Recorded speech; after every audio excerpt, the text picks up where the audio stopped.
America और Iran के बीच जारी तनाव जंग को लेकर कई सारी नई अपडेट आई हुई हैं। जैसे कि इजिप्ट पर हमले की खबर है। कहा जा रहा है कि ईरान ने वहां के पोर्ट पर हमला किया है, जिससे अब इस युद्ध में इजिप्ट की भी एंट्री हो सकती है, ऐसा भी दावा किया जा रहा है। इसके अलावा अमेरिका और सऊदी अरब ने इराक में पीएमएफ के ठिकानों पर जो हमला किया था, जिसमें 20 से ज्यादा लड़ाके मारे गए थे पीएमएफ के, उसको लेकर भी तमाम तरह की बातें की जा रही है कि क्या सऊदी अरब भी सक्रिय रूप से इस युद्ध में अब आने जा रहा है। इसके अलावा एक और बड़ी खबर है। ईरान ने कहा है, आईआरजीसी के सूत्रों ने कहा है कि आज की रात ऐसा हमला करेंगे अमेरिका पर कि अमेरिका उसे कभी भूल नहीं पाएगा। अमेरिका को हम सजा देने वाले हैं, ऐसा आईआरजीसी का कहना है। तो क्या कुछ हो रहा है अमेरिका ईरान के बीच? बातचीत जो चल रही थी, चीजें पटरी पर आ रही थी, समझौते की बात बिल्कुल करीब आ गई थी, वो सब बिगड़ कैसे रहा है? और जिस तरह से अमेरिका के सहयोगी देशों को ईरान लगातार निशाना बनाता जा रहा है, क्या ये सहयोगी देश जो अब तक चुपचाप बैठे हुए थे, जो अब तक इस युद्ध में हिस्सा नहीं ले रहे थे, क्या उनका सब्र टूटने जा रहा है? क्या वो भी अमेरिका और इजराइल के साथ मिलकर ईरान से बदला लेने की कोशिश करेंगे, ईरान को सबक सिखाने की कोशिश करेंगे? इन सभी सवालों पर, इन सभी मुद्दों पर आज हम विस्तार से चर्चा करने वाले हैं। तर्कश में हमारे साथ इस चर्चा में शामिल होने के लिए हमारे साथ जुड़ रहे हैं group captain UK Devnath sir, जो रक्षा विशेषज्ञ हैं। सर, इजिप्ट पर हमला हुआ, सऊदी अरब और अमेरिका ने जो इराक में हमला किया था उसके बारे में भी बहुत सारी बातें हो रही हैं। क्या लग रहा है, स्थिति तो लगातार बिगड़ती जा रही है। हाँ वैभव जी, ये मिस्र पे हमला करना वाकई थोड़ा अजीबोगरीब डेवलपमेंट है। क्योंकि मिस्र ने अभी तक इस युद्ध में कभी भी ईरान के खिलाफ कोई कार्रवाई नहीं की। और इसी तरह से मिस्र में क्या वाकई अमेरिका के कोई एसेट्स ऑपरेट कर रहे हैं कि अमेरिका के फाइटर विमान जो है मिस्र से टेक ऑफ करके ईरान तक हमला कर रहे हैं? ऐसा कोई खबर आया नहीं। अ, और मिस्र, जाहिर बात है, मिस्र में जो अमेरिका की नेवी है वो भी मिस्र से आकर ईरान पर हमला नहीं कर सकती है। तो ईरान ने क्यों मिस्र पर हमला किया? ठीक है, मिस्र जो है इजराइल का पक्का दोस्त है। मिस्र ने कैंप डेविड एग्रीमेंट साइन कर लिया था इजराइल के साथ 1978 में। मान्यता देता है इजराइल को। लेकिन मिस्र जो है लगातार सहानुभूति तरीके से हमास को हेल्प करता रहा है, ह्यूमन हेल्प। बिल्कुल। मिस्र हमास को गजा को खाना, दवाइयाँ, ये सब देता रहा है, बिल्डिंग मटेरियल्स। तो थोड़ी सी अजीब सी डेवलपमेंट है जी। बिल्कुल। सऊदी अरब के रुख को लेकर आपका क्या मानना है? हाँ वैभव जी, जहाँ तक सऊदी अरब की बात है, सऊदी अरब ने फिलहाल कोई स्टेटमेंट ऑफिशियली इस तरह से दी नहीं है। लेकिन देखिए, उनका जो हमला है वो कह सकते हैं सऊदी कि हमने हमला ईरान पर नहीं किया। बिल्कुल। ईरान के उन्होंने हमला समर्थित संगठन इराक पर पर। किया है। हाँ, उन्होंने जो हमला किया सऊदी ने अमेरिका के साथ मिलकर, वो उन्होंने इराक की जमीन पर किया है। दूसरी बात है कि सऊदी और इराक के रिलेशन तो हमेशा से ही थोड़े से तनावपूर्ण रहते थे। सद्दाम हुसैन के समय भी याद करें, तब भी तनावपूर्ण रहते थे। हिस्टोरिकल कारण हैं बहुत सारे। जैसे सद्दाम हुसैन के ऊपर अगर हम देखें, जब हमला हुआ था अमेरिका ने 40,000 फौज जमा कर ली थी, 4,000 टैंक्स जमा कर लिए थे। तो ये सब करने में अमेरिका को 4 महीने लग गया। और ये पूरा जो जमावड़ा है वो सऊदी अरबिया में ही जमा किया गया था। तो सऊदी और इराक के रिश्ते हमेशा दुश्मनी भरे भी नहीं कह सकते, लेकिन कोई ज्यादा गर्माहट थी नहीं। और अभी इराक में जो सरकार है बगदाद में, वो तो अमेरिका के समर्थन से ही खड़ी है। लेकिन उनका होल्ड नहीं है। बगदाद और बसरा और दो तीन ऐसी शहरों को छोड़ दें तो दूर दराज के क्षेत्रों में, गांव की तरफ जो एरिया है वहां पर बगदाद की सरकार की चलती नहीं है। और अगर हम इराक का दक्षिण पूर्वी एरिया देखें, बसरा के आसपास कुवैत वाला एरिया, तो वहाँ शिया बहुल्य लोग रहते हैं। तो उनका एक सॉफ्ट कॉर्नर हमेशा से ही ईरान के प्रति रहा है। तो सऊदी ने जो हमला किया है वो हमेशा कह ही सकता है कि हमने ईरान पर हमला नहीं किया, हमने इराक में जो अलग अलग लड़ाके ग्रुप हैं, वो लोग उनको टेररिस्ट ऑर्गेनाइजेशन बोलते हैं, उनके ऊपर हमला किया। जी। बिल्कुल। एक सवाल और उठ रहा है सर कि इराक पर जो हमला हुआ है सऊदी अरब का, उसके अलावा सऊदी के साथ यूएई भी एक ऐसा देश है जिसको लेकर ईरान की सोच बहुत अच्छी नहीं है फिलहाल। वो उसको इजराइल के समकक्ष ही अपना एक दुश्मन तरह मान रहा है, उसकी तरह ही मान रहा है। यूएई लगातार जिन भी देशों पर हमला होता है ईरान का, तुरंत वो निंदा कर देता है। तुरंत उसके ओर से, उसके देश की ओर से एक बयान आ जाता है विदेश मंत्रालय की ओर से। कई सारे देश चुप्पी साध लेते हैं, लेकिन यूएई ऐसा नहीं कर रहा। वो ईरान की कह लें ईरान की मुखालफत करने का एक भी मौका नहीं छोड़ना चाहता है। आपको क्या लग रहा है कि यूएई ने पूरी तरह ही पाला बदल लिया है, या कह लें वो इजराइल अमेरिका के पक्ष में ही पूरी तरह खड़ा होना चाहता है, वो ऐसा दिखाना भी चाहता है?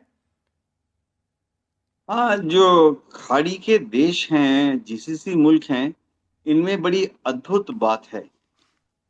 इनमें से कईयों को तो अमेरिका ने डराया हुआ है ये बोल के कि ईरान जो है तुम्हें एक दिन गपचिया लेगा, या एक दिन ईरान तुम्हारे ऊपर राज करेगा, या ईरान जो है तुम्हें चैन से नहीं बैठने देगा। इस डर को दिखा के अमेरिका ने इन सब देशों में पिछले 60 साल में, 40 साल में इन्हीं देशों के पेट्रो डॉलर को खर्चा करके air force base, army base, naval base बना लिए हैं। यूएई जो है, वहां होता ये है कि जो जो देश अ, पेट्रोलियम पदार्थ को एक्सपोर्ट करना चाहता है, उसको स्ट्रेट ऑफ हार्मोज से जाना पड़ता है। तो ईरान जो है, इन गल्फ कंट्रीज के शिप्स जब स्ट्रेट ऑफ हार्मोज से गुजरते हैं तो उनके ऊपर एक खासा दबाव डालता है, और बहुत इजीली उनको आने जाने की क्लियरेंस नहीं देता है। तो इस तरह की एक डेवलपमेंट है फिलहाल गल्फ कंट्रीज में। लेकिन ईरान ने बार बार गल्फ कंट्रीज को कहा है कि उसका कभी भी कोई इरादा नहीं है किसी को भी डोमिनेट करने का, ना यूएई ना बहरीन। ईरान सिर्फ दशकों से ये कहता रहा है कि आप लोग अमेरिका के साथ जो रह रहे हैं ध्यानपूर्वक रहिए, क्योंकि यही अमेरिका एक दिन आपको धोखा दे देगा। जी। बिल्कुल सर। इसमें सर कई सारे जो अंतर्राष्ट्रीय मामलों के जानकार हैं वो कह रहे हैं कि पहले अमेरिका के बारे में ये कहा जाता था कि वो बातचीत और हमला एक साथ करता है। एक तरफ वो बातचीत कर रहा होता है, उसी दौरान वो हमला भी कर देता है। इसके जरिए वो बातचीत में अपनी बात मनवाने की कोशिश करता है, दबाव डालकर कि देखो हम हमला भी कर सकते हैं, आपको हमारी बात माननी पड़ेगी। क्या लगता है ईरान ने भी वही रणनीति अपनानी शुरू कर दी है, अमेरिका वाली ही? वो भी हमला कर रहा है ताकि बातचीत के लिए अमेरिका तैयार हो जाए, उसकी शर्तें मान ले? हाँ, देखिए, जब ईरान हमला करता है तो उसने दो चीजें कही हैं, राष्ट्रपति पेजेश्किन ने भी की हैं, और ईरान की एम्बेसी सभी देशों को फोन करके बोलती रहती है, गल्फ कंट्रीज को, कि हमला गल्फ कंट्रीज पे नहीं है, हमला वहां पर जो अमेरिकन बेसिस हैं उस पर है। और जाहिर बात है, ईरान जब अमेरिकन बेसिस पर हमला करता है, दो चीजें ईरान के जनरल्स को मालूम है। एक, जो नुकसान होता है वो कोई खास नुकसान नहीं होता। किसी भी, हम कहते हैं ना कि उसने उसको तबाह कर दिया, तहस नहस कर दिया, नेस्तनाबूद कर दिया, ऐसा कुछ होता नहीं है। एक एयरफोर्स बेस या नेवल बेस को तबाह करना, नेस्तनाबूद करना, आपको 100 बॉम्ब डालने पड़ेंगे। मैं क्लासिक एग्जांपल बताता हूँ, क्योंकि मैं एयरफोर्स में था, 34 साल था, फाइटर पायलट था, मिग 23 उड़ाया। एक एक हमारे दुश्मन देश के जो एयरफील्ड हैं या बंदरगाह हैं, उन पर इंडियन एयरफोर्स के प्लानिंग में अब बता ही देते हैं, कोई सीक्रेट जी। नहीं है, सभी देश करते हैं। हमारी एक एक प्लानिंग में 20-20, 40-40, 60-60 जहाजों की अटैक प्लान है। क्यों? क्योंकि आप दुश्मन के बंदरगाह पे 6-8 बॉम्ब गिरा दीजिए, कोई नहीं फर्क पड़ता। आप दुश्मन के एयरफील्ड में 8, 12, 16 बॉम्ब गिरा दीजिए, कोई फर्क नहीं पड़ता है। अगर तो अमेरिकन बेसिस को भी ईरान के हमलों से कोई नुकसान नहीं हो रहा है। क्या वो ये दो सांकेतिक बॉम्ब, हमला है सर, नैरेटिव वॉर हाँ, के लिए? ये बहुत ज्यादा आपने सही शब्द का इस्तेमाल किया कि ये एक सांकेतिक हमला करता है ईरान। क्लासिक है कि अगर आपने किसी नेवल बेस पर गल्फ में हमला कर दिया तो अगले दिन भी वो अमेरिकन नेवी वहीं से ऑपरेट करती रहती है। ईरान ने अगर किसी एयरफोर्स बेस पर हमला कर दिया गल्फ कंट्री में, सऊदी या कहीं पर भी, वो फर्क नहीं पड़ता, अगले दिन भी अमेरिका की एयरफोर्स वहीं से ऑपरेट करती रहती है। जी वैभव जी। बिल्कुल सर, एक बात और उठ रही है सर कि ईरान हमला जरूर कर रहा है, लेकिन बातचीत की बात भी हो रही है। पाकिस्तान जिसने इस्लामाबाद में दोनों देशों के बीच में वार्ता करवाई थी, उसका विदेश मंत्रालय बार बार कह रहा है कि हम जिस समझौते पर पहुंचे थे वहां पर फिर से हमें लौट आना चाहिए, बातचीत करनी चाहिए, जंग से कोई मसला सुलझता नहीं है। लेकिन ईरान कह रहा है कि ना तो कतर में ना पाकिस्तान में हमारी अभी कोई बातचीत नहीं हो रही। आपके हिसाब से असल बात क्या है? क्या सच में पर्दे के पीछे दोनों देश बातचीत कर रहे हैं, या अभी यही है कि एक दूसरे पर हमला ही करते रहे? हाँ देखिए, जब ईरान कहता है कि वो कोई बातचीत नहीं कर रहा, उसका मतलब है कि ऑफिशियल बातचीत नहीं हो रही है। ईरान में जो जनरल्स हैं उनको मालूम है, जो सिविलियन लीडर्स हैं उनको तो पता ही है, और उनकी भी फॉरेन सर्विस है बाय द वे, जैसे हमारे यहाँ इंडियन फॉरेन सर्विस होती है। बिल्कुल। तो ऐसा नहीं कि सिर्फ ईरान के नेता जो हैं, एमपी एमएलए, जिनको कि विदेशों के बारे में, मतलब ईरान की अच्छी खासी प्रोफेशनल फॉरेन सर्विस है। उनको मालूम है कि अमेरिका के साथ क्या बात करनी है, इसराइल के साथ क्या बात करनी है, किस देश का कैसा मूड होता है, किस देश का कल्चर कैसा है, और किस देश की मानसिक स्थिति कैसी होती है। बातचीत चलती रहती है, ऑफिशियल बातचीत चाहे ना चल रही हो, लेकिन एम्बेसीज टू एम्बेसी जो लोअर लेवल पे स्टाफ है, वो ऊपर अपने बॉस के आशीर्वाद से बातचीत करते रहते हैं।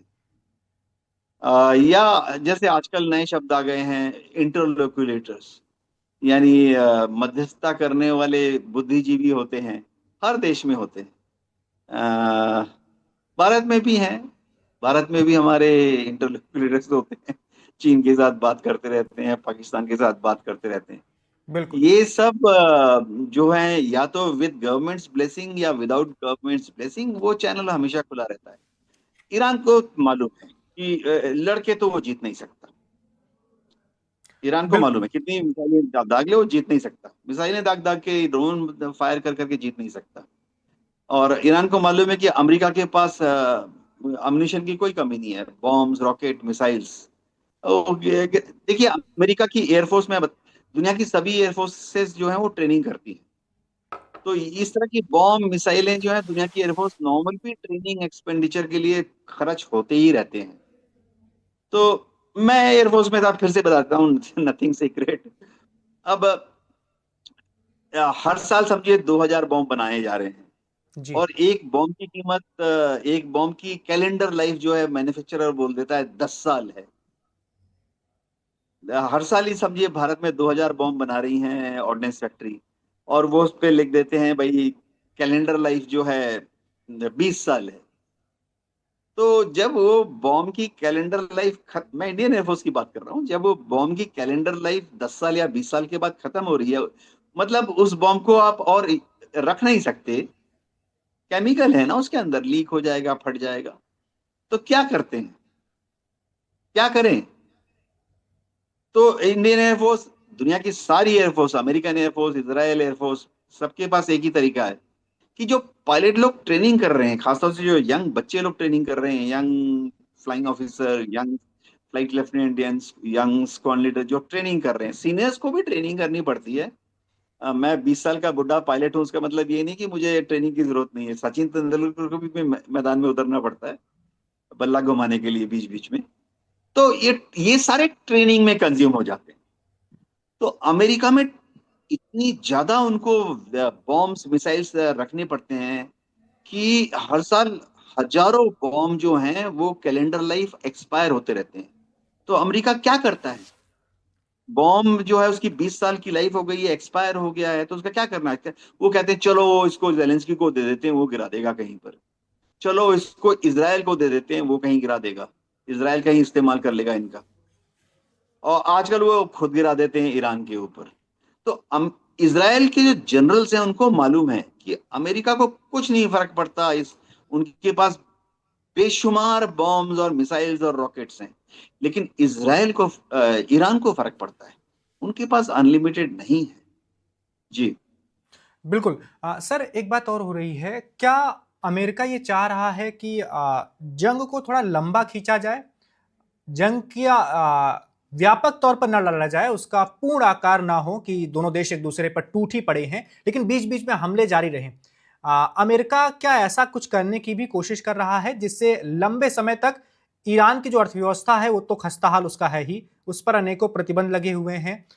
ईरान से ही वो इंतजार कर रहा है कि आवाज उठे फिर से, जो दिसंबर और जनवरी में देखने को मिला था, उसके बाद मौका एक बने फिर जाके कुछ किया जाए। क्या ऐसा भी कुछ चल रहा होगा अमेरिका के प्लान में, रणनीति हाँ, में? बीच में आज से 2 महीने पहले, 1 महीने पहले सीआईए ने एक आंकलन किया था कि ईरान में जितनी खाने पीने का सामान है वो 3 महीने में खत्म हो जाएगा। ईरान में जितनी एसेंशियल मेडिसिन हैं वो और 1 महीने में खत्म हो जाएगा। आंकलन ये है कि जंग की वजह से ईरान की सारी फैक्ट्रियां बंद हैं। जाहिर बात है, क्योंकि ईरान में जितनी भी रॉ मटेरियल बोला तो एल्यूमिनियम, कॉपर, लोहा, प्लास्टिक्स, बिजली का तार, ओएफसी केबल, बैटरीज, ये इनका इस्तेमाल हो रहा है मिसाइलें बनाने के लिए, इनको डाइवर्ट किया जा रहा है ड्रोन बनाने के लिए। तो जो नॉर्मल फैक्ट्रीज हैं जहां पर वॉशिंग मशीन बनती थी, टेलीविजन बनते थे, वो सब बंद है। क्योंकि वो वॉशिंग मशीन का जो कंपोनेंट है या जो रॉ मटेरियल है, टेलीविजन का जो कंपोनेंट है या रॉ मटेरियल है, वो अब वॉर एफर्ट की तरफ डाइवर्ट हो रहा है।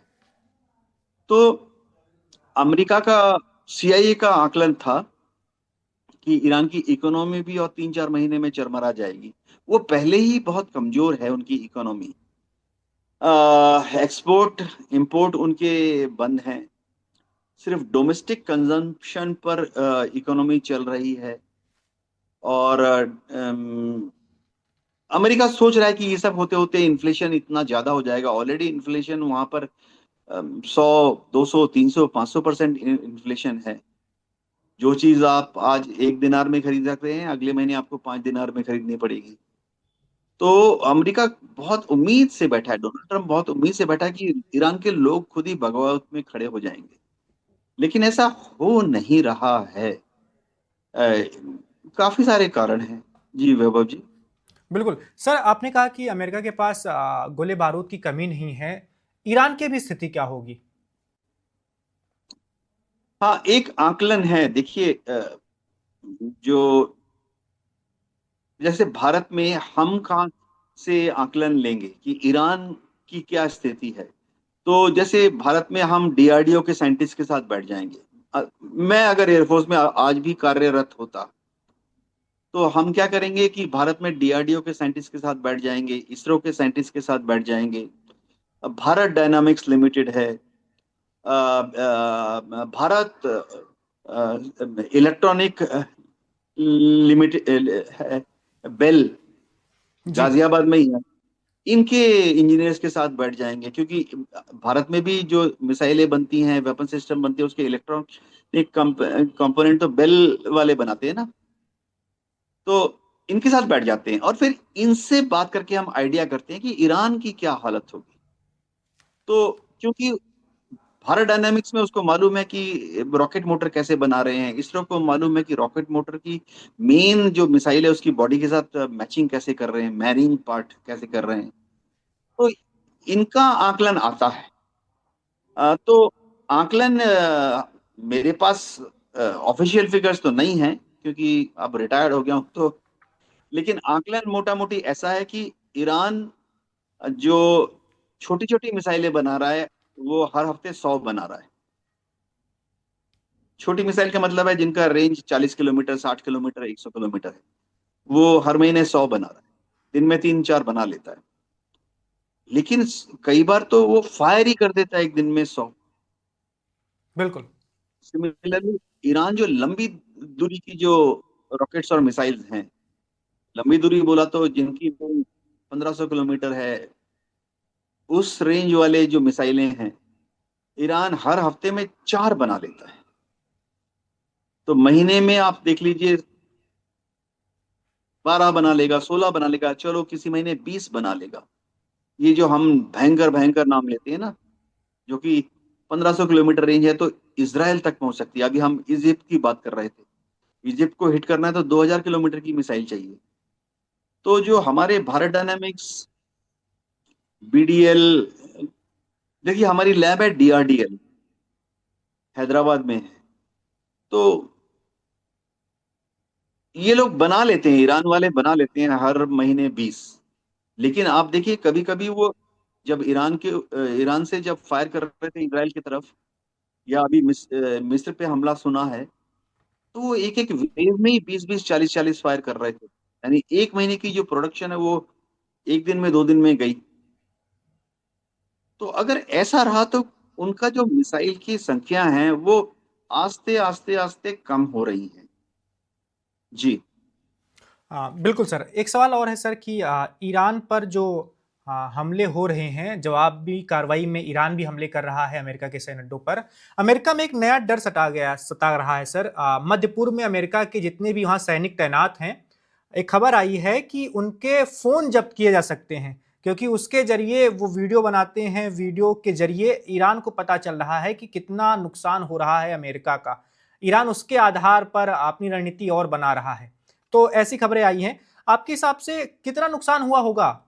ये कुवैत में ज्यादातर हमले, जॉर्डन में हमले कर रहा है ईरान। हाँ वैभव जी, दुनिया की जो आर्मीज हैं, नेवीज और एयरफोर्सेज हैं, वो पसंद नहीं करती हैं कि कोई भी एयरमैन, सेलर या जवान, जेसीओज, वारंट ऑफिसर्स या ऑफिसर इस तरह की वीडियो सेंसिटिव एरियाज में बनाए। तो दुनिया में आमतौर पर कुछ देशों में तो, अब कम्युनिस्ट कंट्रीज को तो हमें मालूम है 5 मिनट लगते हैं। चाइना, रशिया, नॉर्थ कोरिया, वहां तो बस एक हुक्म आया कि सबके मोबाइल जब्त कर लो, लॉक कर लो, 4 महीने बाद ही उसको वापस दिया जाएगा।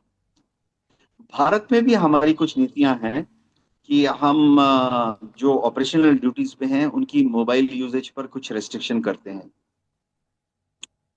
अब एक ह्यूमन चीज है, होती है, अमेरिकन सेलर है, वहां पे डिप्लॉयड है, 4 महीने से वहां पर है। वो अपनी माँ को, अपनी बहन को, अपनी गर्लफ्रेंड को दिखाना चाहेगा कि मैं क्या कर रहा हूँ, देखो। बिल्कुल। एक सोशल नीड होती है। तो आमतौर पे क्या होता है कि जो मेच्योर आर्म फोर्सेस हैं, वेस्टर्न आर्म फोर्सेस की बात कर रहा हूँ, वहां पे उनको रोका नहीं जाता है, ब्रीफ कर दिया जाता है कि आप पृष्ठभूमि ऐसा रखिए कि कोई सेंसिटिव चीज ना दिखे। जैसे अभी आप बैठे हैं, मैं बैठा हूँ, पृष्ठभूमि में ऐसा कुछ भी खास नहीं है जिससे कि दुश्मन को कुछ पता लगे। सिमिलरली जो मेच्योर डेमोक्रेसी हैं उनकी फौजें जब डिप्लॉय हो, अब कल अगर समझिए इटालियन आर्मी को आपने डिप्लॉय कर दिया कहीं पर, तो उनकी मोबाइल जब्त करना असंभव है।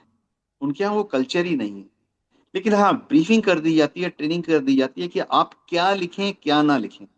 लिखिए कि आज दुश्मन ने बमबारी की, ठीक है, लेकिन उस बमबारी में 8 बम गिराए, उनमें से 2 बम जो है वो रडार पर गिरे, और 4 बम जो है वो रनवे पर गिरे, जिससे रनवे में बड़े बड़े गड्ढे हो गए। ऐसे मत लिखिए। आफ्टर ऑल वो अपनी माँ को चिट्ठी लिख रहा है, माँ को वीडियो भेज रहा है। लिख सकता है कि आज दुश्मन ने हम पर हमला किया, हमले में हमें कोई खास नुकसान नहीं हुआ, हम सारे लोग सेफ हैं। तो एक ब्रीफिंग दी जाती है। कम से कम इंडियन एयरफोर्स में हम लोग सारे एयरमैन को एक ब्रीफिंग देते हैं कि आप वीडियो, अच्छा, कुछ एरिया होते हैं जो सेंसिटिव होते हैं। पूरा एयरबेस, अब पीछे अगर पृष्ठभूमि में 2 आम के पेड़ दिखाई दे रहे हैं, एयरबेस में क्या फर्क पड़ता है। लेकिन पृष्ठभूमि में रेडार दिख रहा है, पृष्ठभूमि में जो मिसाइल है उसका लॉन्चर दिख रहा है, तो उनको ब्रीफ किया जाता है। एयर ट्रैफिक कंट्रोल है, बेस ऑपरेशनल सेंटर हैं, अंडरग्राउंड बंकर्स हैं, underground command and control centre हैं। वहां तो हम लोग लिख ही देते हैं, नो मोबाइल परमिटेड। तो बाहर जो सिक्योरिटी वाले होते हैं, वो जब वो ड्यूटी पे जाता है 6 घंटा, 8 घंटा, 2 घंटा, तो सिक्योरिटी के पास अपना मोबाइल जमा कर देता है। तो ये एक गिव एंड टेक है। लेकिन वैभव जी, ट्रेंड ऐसा चल रहा है कि मोबाइल जब्त नहीं किए जाते, उनको सबको कहा जाता है कि जो भी बनाओ पृष्ठभूमि का ख्याल रखो, क्या बोल रहे हो ख्याल रखो। ये अब जेंजी है, आने वाले समय में जेंजी फौज ज्वाइन करेगी। तो आप तो ये असंभव है। ये जेंजी जब एक फीता दो फीता वाले बन जाएंगे, कॉर्पोरल और सार्जेंट और नायक और पेटी ऑफिसर, चीफ पेटी ऑफिसर, तो जेंजी से अगर आप हुक्म पास करेंगे कि ऐसा ना करो, तो फिर तो असंतुष्टि फैल जाएगी। तो ये सब प्रोग्रेसिवली सोशल रिक्वायरमेंट मीट की जा रही है, गैग ऑर्डर नहीं दिए जाते। जी बिल्कुल। एक आखिरी सवाल सर इस बातचीत का। ट्रंप कह रहे हैं कि हम जोरदार हमला करने वाले हैं, ईरान कह रहा है कि हम हमला करने वाले हैं। आपके हिसाब से अभी क्या होने जा रहा है अगले 1 हफ्ते में, 10 दिन में, 15 दिन में? क्या ऐसे ही छुटपुट हमले होते रहेंगे या फिर कुछ बड़ा करने की भी कोशिश कर सकते हैं दोनों में से कोई भी देश? देखिए, ईरान तो कुछ बड़ा करने की हालत में नहीं है। ईरान हमेशा रिएक्ट करता है। तो अमेरिका अगर 10 20 30 40 बॉम्ब गिरा देता है, तो रिएक्शन में अमेरिका भी 2 4 या 6 मिसाइलें दाग देता है। और ईरान जब रिएक्ट करता है, उसके पास इतनी रिसोर्सेज नहीं है, बोला तो इतने मिसाइलें रॉकेट्स नहीं है कि अमेरिका ने 60 बॉम्ब गिराए तो ईरान भी अपनी तरफ से 60 मिसाइलें। असंभव, असंभव। क्या अमेरिका बड़े हमले करेगा? जरूरत ही नहीं है, जरूरत ही नहीं है। ईरान बातचीत के लिए तैयार है। अमेरिका और भी बड़े हमले नहीं करना चाहता, क्योंकि अब देखिए, जब तक नेतन्याहू हैं, अब जेलेंस्की गए थे, तो डोनाल्ड ट्रंप भी अपना ध्यान जो है जेलेंस्की की तरफ या नेतन्याहू की तरफ देना चाहेंगे, बनिस्बत कि वहां युद्ध में क्या हो रहा है। अमेरिका को भी मालूम है कि ईरान के इंफ्रास्ट्रक्चर को तहस नहस करके कुछ मिलेगा नहीं। वो बोलते रहते हैं, मैं इनके ब्रिजेज उड़ा दूंगा। उड़ा दो, क्या फर्क पड़ता है? ये देखिए, हर एक अंग्रेजी में बहुत सुंदर शब्द है रेजिलियंस, हिंदी में अनुवाद है कि हठधर्मी। एक पुल को उड़ा देने से क्या फर्क पड़ता है? वो गांव 30 साल पहले तो वो पुल था नहीं वहां पर, भारत में ही देख लीजिए, हर जगह क्या वो 300 करोड़ रुपए के पुल थे क्या आज से 30 साल पहले? नहीं, गांव वाले थोड़ा सा लंबा 5 किलोमीटर दूर, ट्रक वाले 5 किलोमीटर घूम के आधा घंटा 40 मिनट एक्स्ट्रा रूट लगाकर चले जाते थे। तो एक पुल को अगर ईरान में उड़ा दिया जाता है, इससे वॉर एफर्ट को कोई कम बेशी फर्क नहीं पड़ता है। इसी तरह से थर्मल पावर प्लांट्स को अमेरिका बोलता है उड़ा दूंगा, कोई फर्क नहीं पड़ता है। हर देश की जो ट्रांसमिशन ग्रिड होती है, उसमें रिडंडेंसी नाम की एक शब्द होता है। ठीक है, आपने नोएडा वाला पावर प्लांट उतार दिया, तो हम ग्रिड में गुड़गांव वाला पावर प्लांट ले आएंगे। आपने गुड़गांव वाला पावर प्लांट उड़ा दिया, तो हम ग्रिड में हिसार वाला पावर प्लांट ले आएंगे। तो उससे भी वार एफर्ट को, ठीक है, थोड़ा बहुत फर्क पड़ता है, लेकिन ऐसा फर्क नहीं पड़ता कि घुटने टेक दें, हार में त्राही त्राही हो जाए और हार मान ले, सफेद झंडा लहराने लगे। ऐसा नहीं होता है। जी बिल्कुल। देवनाथ सर, बहुत शुक्रिया आपका सर, वन इंडिया के साथ आप जुड़े और आपने बहुत ही महत्वपूर्ण जानकारियां साझा की हैं, इस युद्ध से जुड़ी हुई, इस तनाव से जुड़ी हुई, भविष्य क्या हो सकता है, वर्तमान में क्या कुछ चल रहा है अमेरिका और ईरान के बीच। तो फिलहाल तक की जो अपडेट थी हमने आपको बता दी है। जो भी नई जानकारी सामने आई वन इंडिया पर लगातार आपको मिलती रहेगी। कल फिर आपसे मुलाकात होगी। बहुत धन्यवाद। Subscribe to One India and never miss an update. Download the One India app now.